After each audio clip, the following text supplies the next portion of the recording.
Jadi minggu lalu tuh ada mahasiswa yang memberikan ide topik ya, ide topik tentang apa penyesalan penyesalan kita sebagai sebagai dosen yang sudah berusia 30-an, 30-an.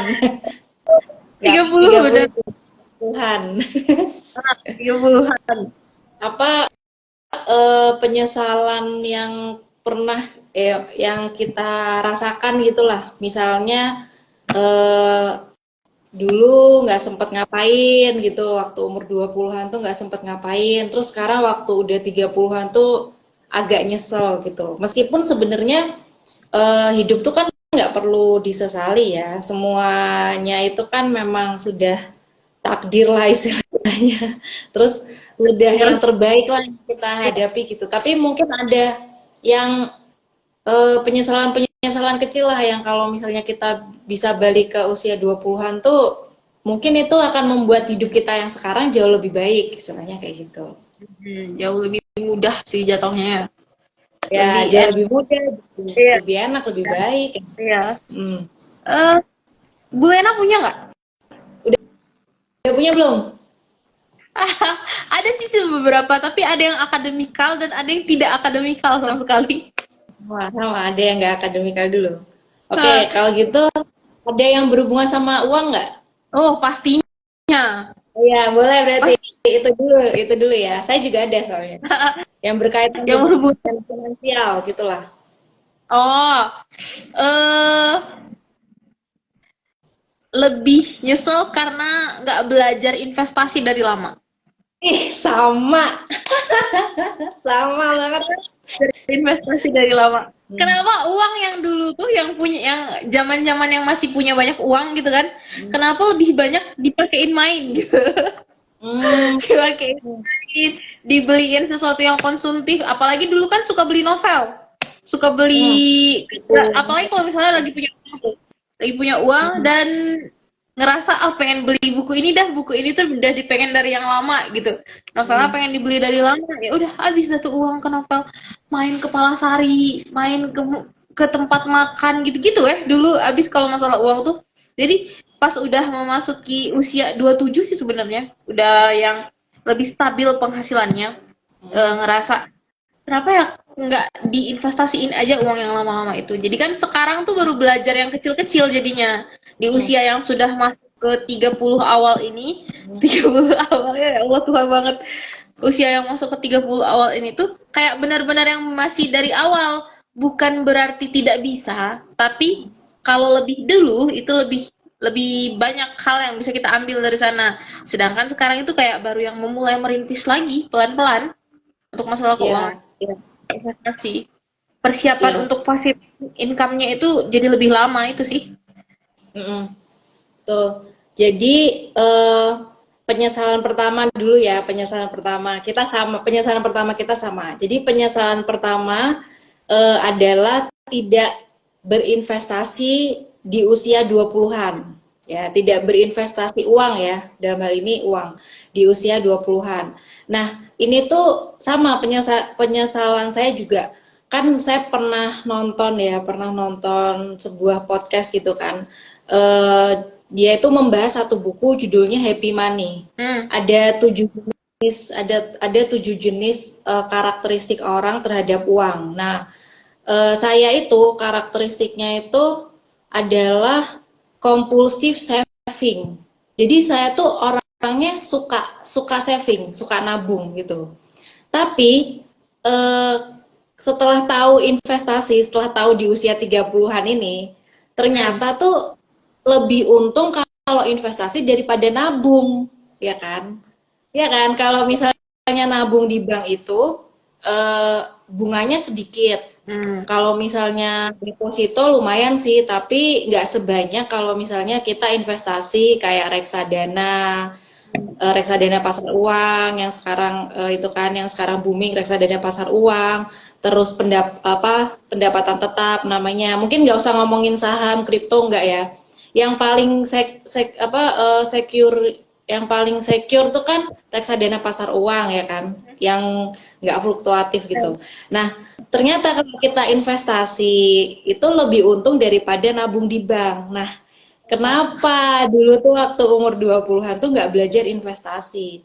Tapi sebenarnya eh, itu membuat saya, mungkin Budaya juga iri nggak sih sama generasi zaman sekarang? Karena Nah, mereka itu investasi itu sangat dimudahkan loh sekarang loh. Dulu kita tuh, saya masih inget banget tuh dulu waktu saya umur 20-an, tapi 20-annya tuh udah mau ke 30 gitu ya. Itu belum ada kan aplikasi Pintu, Ajaib, Bibit itu kan belum ada. Jadi kalau misalnya kita mau investasi itu kita harus ikut sekolah saham atau sekolah pasar saham atau apa gitu. Ada sekolah pasar saham atau sekolah saham gitu. Baru kita dapat nomor atau apa something lah yang akhirnya kita bisa berinvestasi gitu. Jadi dulu tuh memang masih susah. Sekarang sangat-sangat dimudahkan. wih, iya. Itu sih satu yang bikin bukan iri sih, tapi kayak bukan bukan yang jealous, tapi kayak oh mereka punya banyak kemudahan sekarang untuk yang anak-anak Gen Z ini. Kayak mereka punya aplikasi dari HP aja semua serba bisa kan, kayak bisa investasi mau ini kayak hari ini datang gaji nih misalnya, hari ini udah gajian, udah weh tinggal berapa persen ditaruh ke investasi, mau reksadana mau apa, mau apapun dia aplikasinya langsung bisa di hari itu, dan itu bisa kayak yang mereka mereka mikir itu nabung aja, walaupun ada resikonya, tetap ada resikonya kan, walaupun resikonya itu rendah, ya ya di kayak jajan dia jadinya, oh ya udah Iya. mau beli saham jadi kayak jajan, sedangkan kita dulu saham itu termasuk sesuatu yang bukan luxury juga, hanya susah untuk didapat saja, Ya, susah untuk informasi. walaupun kita punya uangnya, informasinya ini nggak ada Hmm. dulu. Hmm. Saya punya dosen dosen pasar uang pasar modal. Beliau tuh berusaha untuk bikin satu galeri investasi di kampus zaman dulu. Tapi zaman itu tuh anak-anak bener-bener yang buta banget sama investasi. Sampai dimasuk mata kuliah itu tuh mata kuliah APUM, analisis pasar uang pasar modal. Sampai kita belajar itu, tapi udah selesai, udah hanya sebentar saja. Tidak yang lama belajarnya, jadi kayak singgah di kepala pun nggak yang singgah benar-benar harus kita harus lakuin, nggak kayak gitu. Justru jatuhnya kayak yang kayaknya aku mau wirausaha aja lah daripada investasi, jatuhnya malah kayak gitu zaman dulu tuh. Itu Iya. salah satu penyesalan saya sih, mau wirausaha dari dulu. Salah satu lagi, Salah satu penyesalan saya di usia 20-an itu tadi yang soal financial planner tuh ya, kenapa nggak investasi. Anyway, tadi tuh maksudnya iri tuh in positive way ya. Maksudnya, ternyata sekarang tuh anak-anak muda itu tuh udah nggak perlu kayak kita dulu. Kalau saya tuh dulu ya Bu ya, saya merasa kalau orang investasi tuh cuman bisa pengusaha yang bisa investasi. Bener nggak sih? Zaman dulu kita tuh, ya, dulu kayak gitu ya. Iya, kalau mau investasi investasi dia tuh pasti pengusaha, pasti dia punya perusahaan lah, pokoknya kayak gitu kan. Eh, Padahal pikirnya gitu sih. ya sekarang semua orang tuh bisa berinvestasi. Makanya kalau misalnya anak zaman sekarang itu nggak melek investasi, nggak melek finansial financial planning ya. Kalau planner kan orangnya ya. Financial planning tuh agak disayangkan ya. Soalnya kan semua tuh udah tersedia banget loh di handphone. Bahkan kita investasi tuh bisa cuma 10.000. 10.000 bisa investasi. Nah, Apalagi di kondisi ekonomi saat ini, mereka masih belum, anak-anak 20-an masih belum membuka mata untuk investasi atau lebih memilih untuk hidup yang boros kayak gitu kan, agak sayang sih ke depannya bagaimana nantinya. ya Menyesal. bener-bener. Ya. Nah, ngomong-ngomong soal penyesalan keduanya Budaya tadi, Budaya menyesal karena tidak tidak berwirausaha ya tadi ya kalau nggak salah ya. Nah, itu saya agak mirip, tapi saya bukan spesifik berwirausaha, tapi penyesalan saya yang kedua adalah kebanyakan mikir untuk memulai sesuatu karena takut gagal. Oh, nggak Itu berani agak mulai. mirip. Oh, kalau aku kayak gitu. Kalau saya lebih kayak ya kalau saya pengen saya mulai. Kalau saya pengen saya mulai kayak waktu kita pertama kali nyoba wirausaha, ya udah gaskan aja gitu kan. Saya tipenya kayak gitu. Hanya saja waktu saya di usia kuliah sih lebih enaknya. Kebanyakan wirausaha yang saya lakukan itu adalah wirausaha untuk kepanitiaan. Kepanitiaan. Beberapa ide yang dilakukan waktu kuliah itu adalah untuk kepanitiaan danusan, kita ngomongnya dulu kan waktu Ya, masih dan kuliah. Danusan. Nah, setelah lulus S1 saya tuh ngambil S2, pengen sebenarnya ada waktu selang waktu untuk kalau bisa jualan sebenarnya bisa. Kayak aku mau jualan, hanya saja waktu itu tuh ada kerjaan lain juga dan juga lebih enak juga income-nya waktu masih S2 tuh. Tapi di sisi lain pengen yang kayak jualan langsung ke lapangan gitu loh, kayak nyoba produk segala macem gitu-gitu. Pengen ada kepengennya, pengen eksekusi, ada idenya segala macem. Eksekusi sekali dua kali, setelah itu continue-nya nggak ada. Aku iya. saya tuh butuh sebenarnya partner untuk berwirausaha ini. Enggak sih, bisa sendiri sebenarnya. Cuma itu dia. Nah, kalau saya tuh itu tadi saya menyesal di usia 20-an tuh kenapa kok punya mental tuh tadi tuh kebanyakan mikir untuk memulai sesuatu dan takut gagal. Padahal kan sebenarnya kan ada apa bukan pepatah sih, pokoknya pernah baca buku lah. Di buku itu tuh dibilang bahwa justru waktu usia muda itu habisin kuota kegagalanmu kan gitu kan sebenarnya. Tapi justru pas muda tuh dulu tuh saya tuh kebanyakan mikir gitu, takut ini, takut itu, takut pertama takut gagal, terus takut pokoknya banyak ketakutan lah sampai waktu itu kan saya pernah ya waktu pas zaman apa namanya belum terlalu booming banget sih sebenarnya sih sosial media, tapi YouTube tuh udah lumayan booming. Nah, itu tuh sempet tuh kepikiran tuh, pengen nih bikin YouTube gitu kan. Itu masih umur 20-an juga tuh. Pengen bikin YouTube yang ngomong biasa aja atau sharing atau cerita gitu kan. Tapi tuh nggak dimulai-mulai tuh. Padahal kan waktu itu seandainya dimulai saat itu ya, mungkin sekarang tuh udah tinggal menuai hasilnya kan. Soalnya kan dulu kan nggak terlalu banyak kan sebenarnya. Terus mirip sama budaya juga, penyesalan waktu masih muda itu kenapa kok nggak belajar untuk konsisten. Itu sama konsisten. Konsisten tuh susah. Disiplin sih. Disiplin. Didik diri untuk disiplin itu sejak dini harusnya. Sekarang tuh kayak memang itu jadwalnya kita ikutin karena ada jadwal kerjaan makanya kita ikutin kan. Jadi kalau misalnya sekarang waktu kosong Bu Ena ngapain coba? Kalau sekarang tuh waktu kosong. Sekarang tuh udah jarang waktu kosong. Makanya itu nyesel juga. Harusnya waktu dulu punya banyak waktu kosong tuh dipakai buat explore diri gitu. Nah sekarang tuh udah waktu kosongnya tuh udah dikit banget kan, banyak kerjaan gitu. Kosong tuh ya udah tinggal tidur aja. Besok bangun lagi rutinitas yang lama, ikut lagi rutinitasnya. Kalau kita kan dosen nggak ada cutinya kan, kayak mahasiswa nggak ada liburnya kayak mahasiswa yang ada liburan semester. Walaupun libur semester kita tetap di kampus toh, jadi kita ada di kampus. Jadi nggak ada libur sama sekali, kayak ada aja tugas administrasi, tugas segala macem gitu-gitu.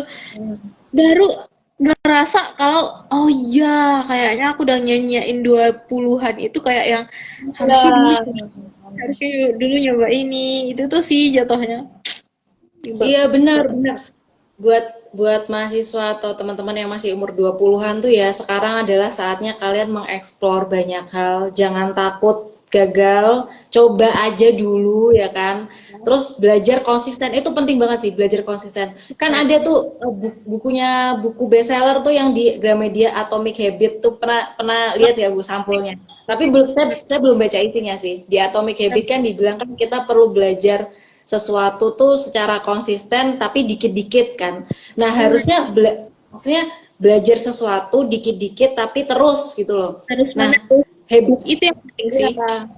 habit konsisten tuh harus dipelajari memang dari muda biar nanti tuh udah jadi kebiasaan untuk konsisten dan disiplin gitu kan. Nah, kalau misalnya udah umur 30-an ya kayak kita sekarang itu udah punya kerjaan yang ibaratnya rumah ya settle lah, kita anggap aja settle ya. Settle itu waktu tuh udah nggak ada, tenaga tuh juga udah nggak ada ya. Mau eksplor hal baru itu waktu dan tenaga udah nggak ada. Uangnya mungkin ada, tapi Ah, waktu sama tenaganya itu nggak ada. Nah, iya. makanya di ya 20-an itu tuh malah waktu sama tenaga tuh harus dimanfaatin banget. Karena menurut saya uang tuh bisa, maksudnya modal tuh asal ada waktu dan tenaga tuh modal tuh ngikut aja sih Iya, sebenarnya. Banyak banyak ikut aja. cara lah. Heeh. Iya, kita di usia yang kita yang sekarang kita nggak bisa pungkiri kalau ada saatnya kalau masalah uang itu pasti ada yang uangnya nggak ada. Tapi kan tetap berpikir kepalanya bagaimana uangnya datang di Heeh. saat kita benar-benar nggak ada. Nah, waktu kita masih muda pun sebenarnya akan seperti itu. Waktu kita nggak punya uang sama sekali, mau tidak mau, ya kepala kita harus diajak berpikir bagaimana cara mendapatkan uang lebih banyak. Pasti akan lebih banyak ide kreatif waktu otaknya Iya. masih fresh, belum banyak pikiran. Hmm. Dengan pikiran diajak kerja sama tuh lebih enak otaknya waktu masih muda. Sekarang Iya. ya Iya, bukan berarti makanya. telat. Kalau saya pikir-pikir juga bukan berarti telat untuk memulai sekarang. Hmm. Ada waktunya, tapi tidak sebanyak waktu masih 20-an. Iya, Ada betul. diatur entah sekali sebulan, Hmm. sekali sebulan. Makanya tuh sebenarnya menurut saya tuh generasi mager itu tuh justru umur 30-an tuh generasi mager. Itu maksudnya dimaafin. Tapi kalau 20-an tuh nggak boleh mager loh karena karena banyak waktu gitu loh. Apalagi kalau zaman sekarang tuh anak-anak sekarang tuh sangat dimudahkan banget ya. Ibaratnya kayak dulu kita kalau mau membuat kreativitas gitu kan itu kan nggak ada wadahnya ya Oh, kan nggak ada wadahnya kan kalau sekarang anak-anak zaman sekarang mau bikin kreativitas tuh ada wadahnya maksudnya nggak perlu banyak yang nonton dulu ya maksudnya menyalurkan kreativitasnya aja itu tuh ada wadahnya kayak kita foto kita mau benar. foto sesuatu gitu kan tinggal dipamerin di sosial media atau kita mau bikin parodi, mau bikin lawak-lawak ya kan, mau bikin stand up komedi. Dulu kan mungkin harus ke klub, Iya, harus ikut eh, komunitas gitu kan. Nah, sekarang kan tinggal tinggal ngomong aja di depan HP gitu kan. Ibaratnya nggak perlu ikut iya, komunitas pun kita tuh nggak bisa perlu iya. effort lebih untuk di sana sesimpel gini lah. Kalau misalnya kita ngomongin kewirausahaan, sekarang wirausaha itu anak muda sekarang diajarkannya adalah digital kan. Yap. Anak-anak kelas kewirausahaan itu diajarkannya digital. Sedangkan dulu waktu kita yang mau jualan ini platform untuk menunjukkan yang kita jual ini kita harus ke pasar dulu. Kayak kita Ya. harus kepak dulu tempatnya dulu kan yang kita cari mau di depan Cari kosan konten. di Mm. mau di depan kosan kah atau di pasar minggu yang depan kampus kah. Mm. Nah tempatnya dulu yang kita pikirin ada di mana. Kalau anak Mm. zaman sekarang itu tempat itu bisa jadi opsi yang keberapa, bisa jadi Mm. opsi yang ketiga atau yang setelahnya lah, tapi yang paling penting itu adalah mereka punya idenya aja dulu, idenya Iya, terus mereka betul. lebih lebih mudah jadinya. Itu sih yang jadi sebenarnya di kita di usia sekarang pun masih bisa kok. Kalau misalnya kita pengen ngelakuin sesuatu itu bisa-bisa aja. Cuma kayaknya udah nggak Ya itu waktunya tadi lagi. waktu sama tenaganya tuh udah nggak ada. Ibaratnya gini, kalau misalnya ada waktu tuh karena udah capek kerja tuh kita lebih milih untuk istirahat ya kan.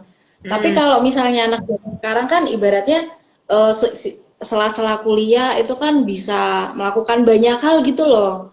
Ya kan, Hmm. justru malah jangan sampai nyesel deh pokoknya. Apalagi sekarang tuh banyak banyak platform, banyak eh, tempat untuk bisa menyalurkan kreativitas. Bahkan anak zaman sekarang kalau mau jualan tuh kayaknya udah nggak perlu punya barangnya, nggak perlu Iya, punya barangnya, nggak perlu punya video tempat, nggak perlu punya. jago jago zaman sekarang tuh jago, keren keren Iya, keren keren loh. Masa anak zaman sekarang tuh anak Gen Z itu adalah anak yang penuh banyak dengan peluang, ya. anak penuh kreativitas. Hmm. karena banyak peluang, banyak kemudahan tuh justru harus dimanfaatkan untuk lebih Benar. banyak eksplor, lebih banyak berinovasi sama menampilkan kreativitas itu ya kan. Terus kalau secara negatif, ya semua tadi negatif ya. Maksudnya yang negatif banget ya. Itu saya punya satu penyesalan tuh ya. Tapi kayaknya ini mungkin udah jadi penyakit juga sih, penyakit banyak orang gitu. Hmm. Menyesal karena dulu tuh suka membandingkan diri sama orang lain. Tuh. Nah, itu Oh. tuh membuat jadi eh, karena dulu terbiasa gitu ya, karena dulu terbiasa dan tidak pun nggak tahu caranya untuk lepas dari kebiasaan itu. Jadinya tuh sekarang bukan sekarang ya sekarang tuh jadi kebiasaan lagi gitu. Otomatis meskipun nggak separah dulu ya, Hmm. nggak separah dulu karena kan sekarang kan mungkin karena udah berumur, udah usianya udah lebih dewasa, lebih lebih mengenal diri sendiri, udah nggak terlalu sering membandingkan diri sama orang lain. Tapi karena dulu kebiasaan tuh sampai sekarang kadang-kadang masih sering muncul gitu otomatis tuh. Oh, kalau untuk yang secara seperti itu, kayaknya overall saya nggak punya yang itu. Saya justru terlalu terlalu itu sih. Saya rasa waktu masih muda tuh, waktu masih muda, waktu masih muda, egonya terlalu tinggi. Kayak Hmm, yang eh, mungkin di sisa-sisa sekarang di usia 30 itu masih kerasa. Waktu saya masih muda tuh, kalau saya nggak suka sama sesuatu, saya pasti terlalu vokal untuk itu. Kayak, hmm. dan pada akhirnya akan ada beberapa kata yang keluar dan itu menyakiti orang lain. Dan itu membuat penyesalan gitu ya, Itu menghasilkan aja. penyesalan. Itu bikin penyesalan. Walaupun pada akhirnya saya akan minta maaf. Saya tipe yang kayak gitu. Saya akan marah-marah dalam 5 menit. Saya akan ngungkapin semua pendapat saya dalam 5 menit. Setelah selesai masalah itu, saya akan minta maaf sama orangnya. Maaf kalau tadi ada kata yang bikin gas. Apalagi dulu kuliahnya di Bandung. Hmm. Asalnya dari Sumatera. Sumatera Hmm. Utara. Jadi kalau ngomong sama orang tuh ya pasti ya kau pikirlah kayak mana ini itu kan. Terus jatuhnya kayak gitu kan. Nah terus kayak ngerasa opini kita itu benar, opini orang tuh nggak benar. Oh iya, Opini orang yang nggak setuju sama kita tuh dia nggak benar, merasa benar ngerasanya gitu. sendiri. Itu waktu masih muda banget. Jadi di satu sisi itu memang ada keberuntungan juga karena orang yang seperti itu, orang yang vokal itu dibutuhkan di kepanitiaan ataupun di pertemanan itu memang dibutuhin beberapa. Tapi di sisi lain setelah saya beranjak dewasa masuk usia 25, 26, 27, saya ngerasa itu terlalu frontal untuk seseorang. Kayak terlalu ngapain sih terlalu ego banget untuk pendapat doang. Padahal itu bisa dibicarakan baik-baik. Padahal bisa ada Hmm. langkah mitigasi yang lebih baik. Masuk ke usia 26, untungnya ini sudah mulai berubah di usia 26, 27. Saya rasa di usia 26, 27 itu adalah masa-masa saya menerima diri. Hmm. Saya mau Hmm. meditasi, kayak meditasi yang dari pagi, meditasi juga malam, kayak ngerasa oh ya nggak apa-apa, kita terima diri kita yang lama, kita terima diri kita yang umur 25 ke bawah itu, si Dea Armetiara yang egois sekali itu di usia 25 ke bawah, kita terima saja, nggak apa-apa, itu ke diri kita. Tapi selanjutnya jangan seperti itu lagi. Itu pelan-pelan dari usia 26 untungnya. Hmm. Jadi ada sekitaran 5 tahunan ini sudah mulai membaik, emosinya sudah lebih enak. Untungnya juga Hmm. karena ngajar Meran ya. Karena Hmm. ngajar dan bertemu banyak orang dan ngelihat tipe-tipe manusia, oh kayaknya aku dulu waktu kuliah kayak gini nih, gitu-gitu Ya. loh. Anak kelihatan. Untungnya tuh sudah mulai berubah dari yang Hmm. bandel banget. Iya, iya. Iya.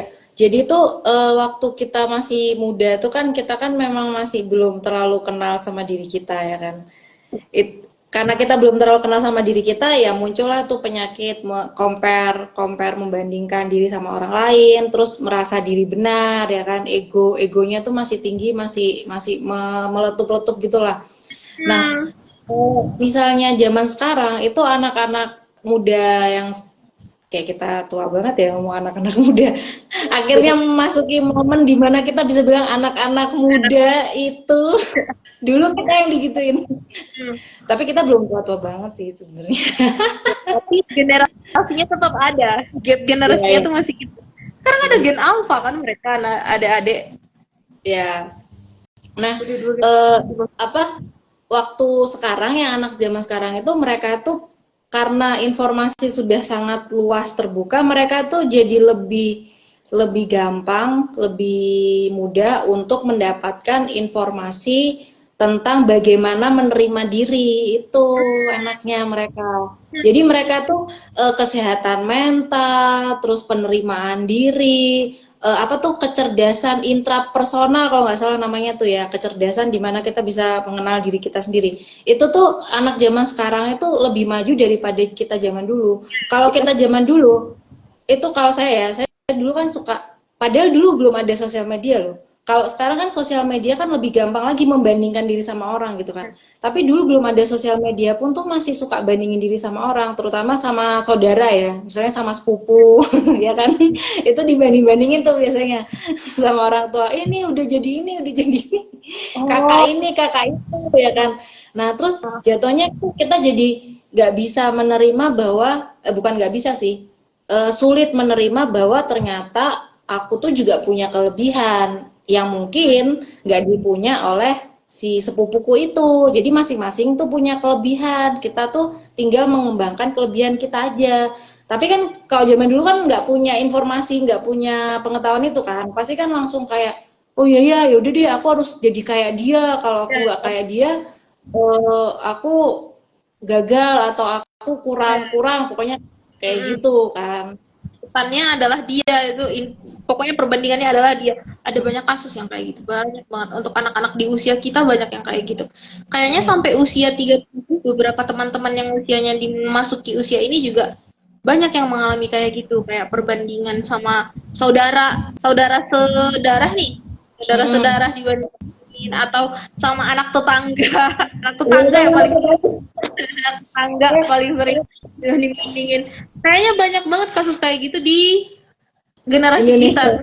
Mungkin di generasi yang baru ini juga, generasi Gen Iya, Z ini juga masih banyak. Hanya saja cara mereka mengatasinya itu sudah banyak opsinya.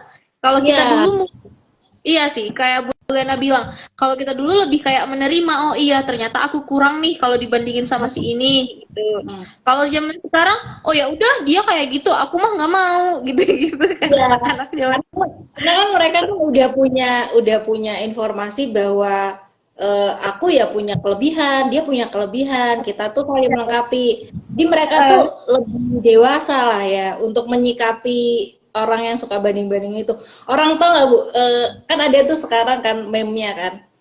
Kalau dia bisa, kenapa harus aku? Gitu tau nggak meme? iya itu sumpah anak-anak zaman sekarang. Kalau dia Iya. bisa ya udah dia aja Ya gitu. udah, dia aja gitu. Kalau dia Iya, bisa ngerjain, ya udah dia aja. Kenapa harus aku kan gitu ya? Kalau kita kan dulu kan, kalau dia bisa, berarti aku aku harus juga bisa bisa juga. gitu. Tapi akhirnya malahan kita jadi inner child, apa trauma segala macam. Kalau mereka lebih santai gitu ya menghadapinya. Ada kalimat di belakangnya tuh kalau misalnya zaman dulu kita tuh sama-sama makan nasi kok, kenapa nggak bisa? Iya, iya, iya, ampun, itu kasihan banget. Kita tuh dulu kasihan banget ya. Aduh, semangat. Terus tapi kalau nih, saya pribadi nggak ngerasain itu dah. hmm, Saya syukurnya saya pribadi nggak ngerasain itu. Ayah hmm, saya adalah orang yang termasuk orang yang tidak akan membandingkan saya dengan orang lain. hmm, Dia akan menjadi, ayah saya termasuk tipe yang, oh si dia kami gitu-gitu. Si dia hmm, kami, si dia kami. Jadi untuk di bagian saya di hal itu nya agak enak, ada agak senang. Cuman itu dia, karena saya yang selalu si dia kami, si dia kami, si dia kami, jadi egonya nah, iya, ego iya, benar-benar. Heeh, heeh, bener, egonya si tuh dia. ya benar-benar egonya kayak jadi dikasih makan terus gitu ya, jadi merasa diri itu yang benar. Heeh. Nah untuk Aku untuk bukan penyakit ya, untuk hal yang kayak gini tuh kita juga bisa, ini kayaknya kita edisi spesial memuji-muji Gensi kayaknya ya. Kalau di sisi itu saya bisa melihat bahwa Gen Z itu lebih fleksibel daripada generasi kita dulu. Tapi menurut saya Hmm. ya nggak semua. Jadi kayak misalnya ya mereka tuh lebih lebih berempati gitu sama orang. Kayak misalnya kalau kita dulu tuh kita bilang orang ini salah, ya orang ini tuh salah. Harusnya dia tuh nggak kayak gitu, ya kan? Nah, eh, Gen Z itu bisa kayak gini. Tapi kan kita lihat dulu kenapa dia bisa kayak gitu. Mungkin dia punya inner child, mungkin dia punya trauma. Ya itu karena mereka punya informasi tentang mental health yang lebih banyak daripada kita. Jadi mereka tuh lebih jatuhnya tuh lebih empati, lebih fleksibel daripada kita gitu kan. Dan mereka tuh saking saking empatinya gitu. Eh, nggak tahu sih kalau gimana. Kan saya pernah merhatiin mereka kalau lagi berdebat gitu. Kalau Budaya kan tadi kan berdebat kan apa kayak yang Budaya bilang kan egonya gitu kan ngerasa wah aku bener terus yang lain salah terus marah vokal gitu kan. Kalau mereka tuh kalau yang saya pernah lihat ya mereka tuh gini eh kamu tuh jangan kayak gitu.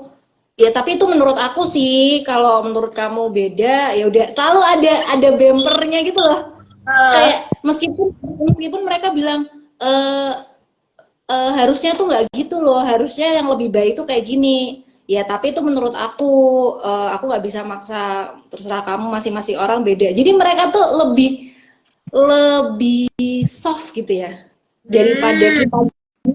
Wah, kalau kita dulu di rapat tuh bisa berantem loh, kayak Iya, gitu. rapat sampai Bisa jam 7 ya. isinya ada tuh. Hmm, Dari mulai hmm, sore sampai jam 7 isinya berantem aja. Berantem.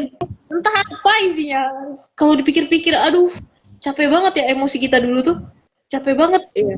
Otak diajak Tapi berpikir untuk mencari kalimat untuk melawan orang lain demi ego hmm, sesaat. Udah gitu tuh kayak kalau iya, kita menang debat tuh rasanya memang menyenangkan, tapi cuma sebentar doang. iya.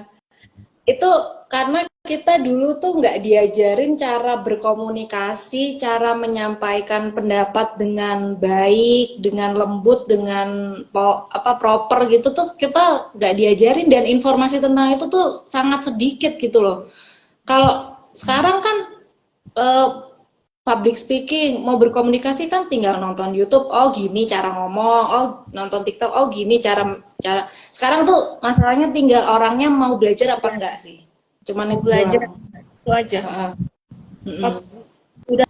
Udah banyak yang bisa dilihat. Nggak suka baca bisa nonton video, walaupun membaca itu nggak bisa digantikan, tapi oke lah. Hmm. Nggak tergantikan, mau itu tetap membaca itu tetap ada esensinya, itu nggak bisa kita argumentasikan, tapi tetap, kalau dia lebih senang untuk menonton dan Mm-mm. mendengarkan ya nggak masalah, yang penting dia belajar, maunya Mm. aja dulu, mau belajar Iya. gitu loh apa yang dia mau. Mm-mm. Iya. Terus apalagi nih penyesalan apa gitu. Tapi kalau misalnya mau bicara soal sosial, mungkin salah satu penyesalan saya juga itu sih.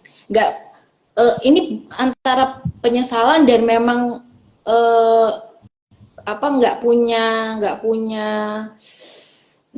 apa tuh nggak punya akses untuk belajar itu gitu. Ya itu komunikasi, komunikasi, cara berkomunikasi dengan orang, Hmm. cara menyampaikan isi hati, pikiran dengan baik tuh dulu saya nggak belajar itu cukup cukup menyesal sih karena kan ilmu ilmu komunikasi bukan ilmu komunikasi kuliah ya maksudnya ilmu berkomunikasi itu kan dipakai terus sampai kita kerja sampai dimanapun gitu loh. Justru itu yang paling dipakai. Bukan Mm, berarti jurusan ilmu komunikasi itu jurusan yang paling diminati, bukan yang kayak gitu maksudnya.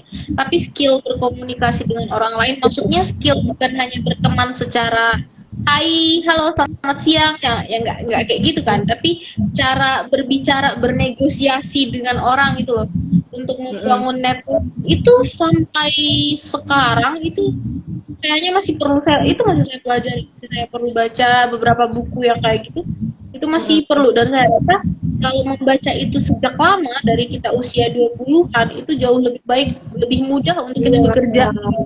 Seandainya. Iya. Sekarang memang membantu sih dari beberapa hal yang kita pelajari. Balik lagi dari buku kita baca, dari video yang sudah ada sekarang kita belajar nih lagi komunikasi yang baik seperti apa. Komunikasi dengan atasan kita, komunikasi dengan calon pembicara di acara kita gitu kan. Jadi itu sangat membantu. Tapi kalau misalnya kita belajar itu di usia 20-an, sebelum ini pun itu sudah akan banyak membantu masalah kita. Jadi itu agak disesalkan sih. Untuk membangun networking itu penting sebenarnya. Iya, benar, setuju. Jadi buat teman-teman yang masih kuliah dan masih di usia 20-an itu jangan sampai tidak belajar cara berkomunikasi khususnya untuk membangun networking. Karena kalau zaman kita atau saya lah ya dulu itu tuh ini salah satu penyesalan yang tidak belajar komunikasi adalah akhirnya jadi kehilangan banyak networking. Benar. Dan berpikir bahwa ya nggak apa-apa kan bisa nyari yang lain gitu. Padahal sebenarnya kita tuh harus membangun dan memaintain. Kan nggak mesti gitu orang itu jadi sahabat, bisa jadi temen tuh nggak mesti juga temen yang harus akrab, yang harus gimana, tapi bisa jadi networking atau jaringan yang kelak tuh berguna buat kita. Bukan jadi oportunis ya, bukan oportunis ya, tapi maksudnya membangun jaringan untuk ya kerjasama. Itu kan perlu banget toh buat di dunia pekerjaan toh sebenarnya. Berarti introvert, jadi nggak bisa berkomunikasi, bukan yang itu maksudnya. Benar. Introvert juga bisa kok berkomunikasi, bisa bahkan orang yang bahasanya berbeda aja itu bisa kita berkomunikasi walaupun bahasa kita berbeda. Bukan masalah itunya, tapi skill kita untuk bernegosiasi, ngobrol dengan orang, mendapatkan satu kesepakatan itu penting sih, penting banget. Iya. Wasip sih namanya, apa ya namanya? Yang kayak gitu tuh. Ya, pinter ngelobi, pinter ngomong, pinter apa public speaking lah mungkin sekarang ya yang bahasa ngetrennya kan public speaking gitu ya. Oh, ini ada kelihatan nggak Bu? Ada komen nih, Kak minta pendapat mengenai anak muda yang ambis dalam segala hal dan perfeksionis. Apakah itu bagus untuk kedepannya? Takut menjadi sebuah penyesalan. Oh iya. Nah, saya itu termasuk orang yang di usia 20-an itu tuh nggak ambis. Makanya tadi tuh selalu takut memulai sesuatu karena nggak ambis. Kalau Budia termasuk ambis nggak sih waktu dulu umur 20-an? Enggak, tapi saya nggak pernah menganggap kalau ambis itu sesuatu yang buruk. Oke. Enggak, saya nggak pernah ngerasa kalau ambisi itu sesuatu yang buruk. Justru saya rasa orang-orang yang punya ambisi ini adalah orang-orang yang punya passionate di suatu hal. Kayak dia memang suka suatu hal gini. Jenis ambisnya ini seperti apa? Ambisi ini jangan sampai merugikan orang lain, itu yang tidak baik. Kalau dan diri sendiri ya. Kalau selama dia ambis yang dia paksa untuk bekerja adalah dirinya, yang dia paksa bekerja, bangun tepat waktu, disiplin sama waktunya, disiplin sama kerjaannya, kenapa enggak? Saya nggak begitu masalah dengan orang-orang seperti itu. Saya justru respect banget sama orang-orang kayak gitu. Orang-orang yang dia tahu tujuan hidupnya apa, dia mau ngapain aja, dan ambisinya kuat. Yang di antara anak-anaknya ayah, kami ada 4, yang paling ambisi itu yang paling kecil. Dia tuh tahu dia jadi dia tahu dia mau belajar apa yang harus dia lakuin. Kalau jam segini aku bangun, aku mau belajar apa, aku mau ngapain. Justru itu proses adalah sesuatu yang baik. Hanya saja perfeksionis itu, dia bilang kan ambis dan perfeksionis kan, itu agak berbeda. Perfeksionis ini cenderung akan menyusahkan orang lain. Perfeksionis itu kan fleksibel ya. Kalau selama dia masih bekerja sendiri, dia bekerja sendiri tanpa ada orang lain dengan dia, itu nggak masalah sebenarnya. Tapi saat dia terjun ke dunia pekerjaan, orang-orang perfeksionis ini nggak bisa berbaur dengan orang-orang lain. Kalau dia masih ambis, dia masih bisa. Ada beberapa contoh kok teman-teman yang ambis yang jago, yang bagus, dia tetap tetap tetap tetap respect kita. Tapi kalau orang yang perfeksionis itu eh karena dia tidak fleksibel, sedangkan dunia pekerjaan itu fleksibel. Dunia pekerjaan itu sangat fleksibel. Tiba-tiba ada satu hal, tiba-tiba ada schedule yang berubah, tiba-tiba segalanya, tiba-tiba si ini diganti, si bla bla bla gitu-gitu. Nah, orang perfeksionis nggak bisa di sana, justru akan merepotkan orang lain. Itu akan merepotkan orang lain. Apalagi kalau ditambah dia ambis nih. Biasanya orang yang ambis dia akan lebih cenderung memerintah. Kayak nggak bisa, kita kan sudah kayak gini, sudah gini, jadi harus gini gitu. Jadi harus ngikut dia. Nah, orang kayak gini agak susah sekali untuk di dunia pekerjaan. Tapi kalau ambis nggak masalah. Hanya perfeksionis ini perlu sedikit fleksibel kalau untuk di dunia pekerjaan. Kalau untuk kuliah, anak-anak kuliah, mereka ambis dan perfeksionis, silahkan aja. Selama kalian bisa dapat yang bagus, kenapa enggak? Kalau ya benar-benar. Kalau misalnya ambisius itu bagusnya adalah dia tahu apa yang dia mau, ya kan? Dia tahu tujuannya dia tuh mau apa. Dia punya mimpi, punya impian, punya ketertarikan lah terhadap sesuatu. Karena kalau misalnya kita hidup tuh nggak punya ketertarikan atau nggak punya mimpi, itu rasanya pasti hambar gitu. Justru itu saya waktu masih 20-an itu karena saya terlalu banyak takut memulai, akhirnya ya jadi kehilangan banyak kesempatan untuk eksplor gitu kan. Jadi malah menurut saya kalau mau ambisi itu bagus karena itu menunjukkan bahwa kita tuh punya mimpi, punya ketertarikan terhadap sesuatu, kita punya tujuan hidup. Misalnya kita mau kuliah tuh kita tahu nih kita kuliah tuh mau apa, kita mau mencapai apa, kita mau mendapatkan apa, punya target gitu kan.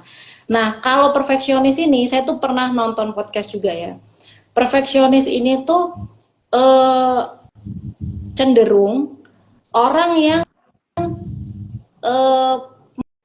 ingin mengontrol sesuatu yang bukan kapasitasnya dia gitu. Ada satu reelsnya Raditya Dika tuh bagus. Bedanya outcome sama output. Kalau misalnya output itu adalah luaran yang kamu kerjakan. Misalnya kalau dia kan lagi bahas tentang dunia digital gitu kan, konten kreator.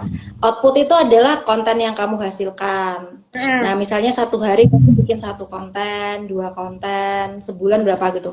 Kalau outcome itu adalah viewersnya berapa, likes-nya berapa. Nah, kalau output itu kan kita bisa kendalikan, ya kan?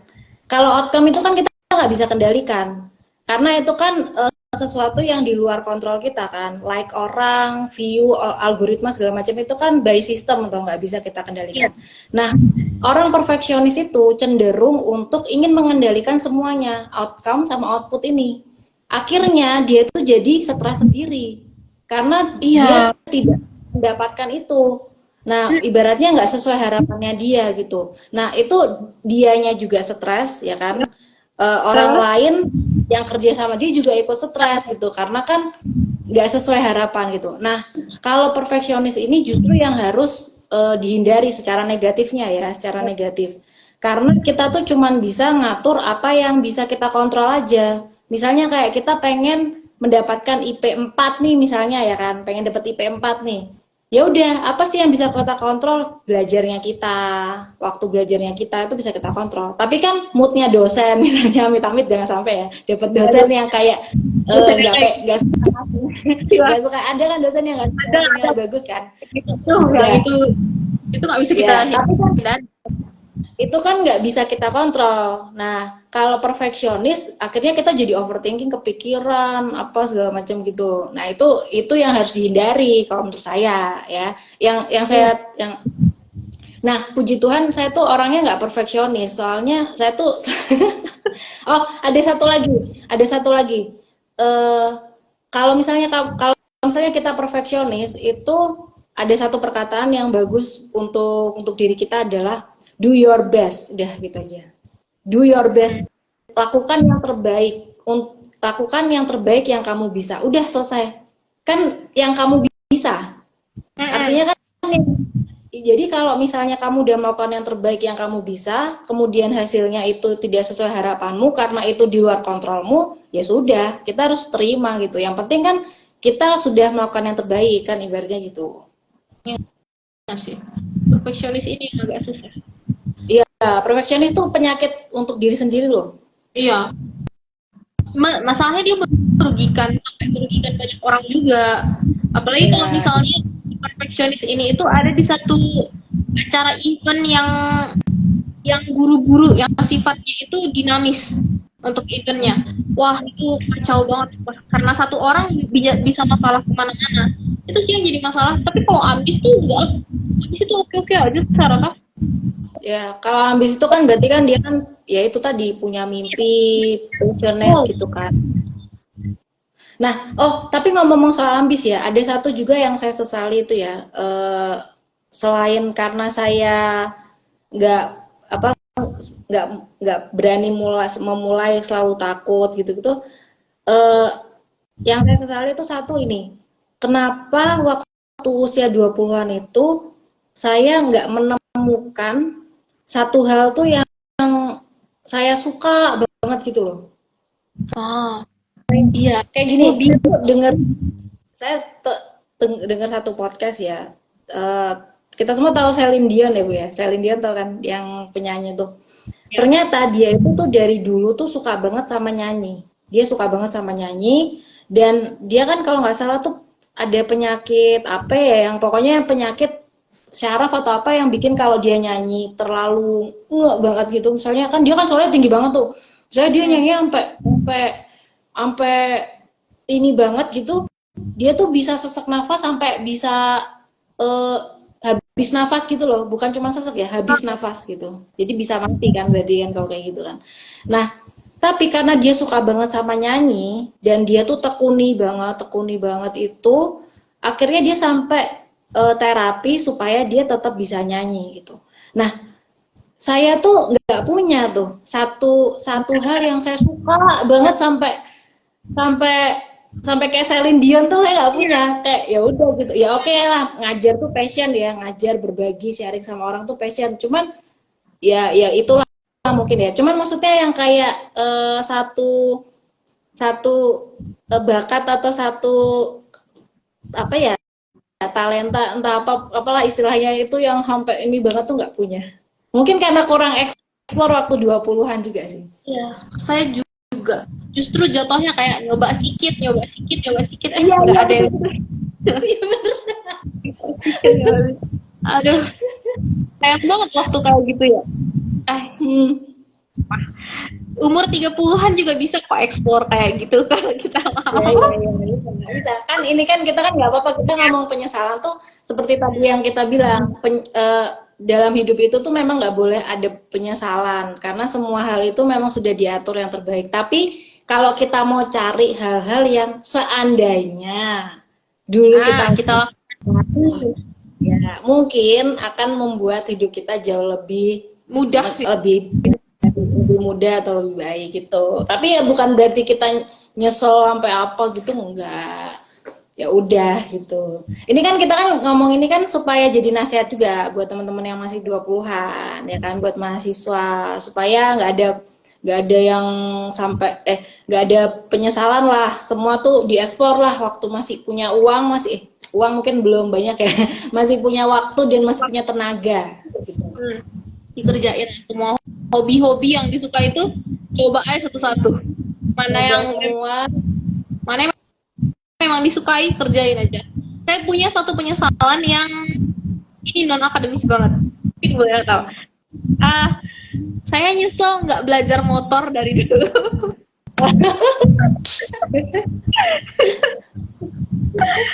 Saya baru belajar motor tuh di usia 30.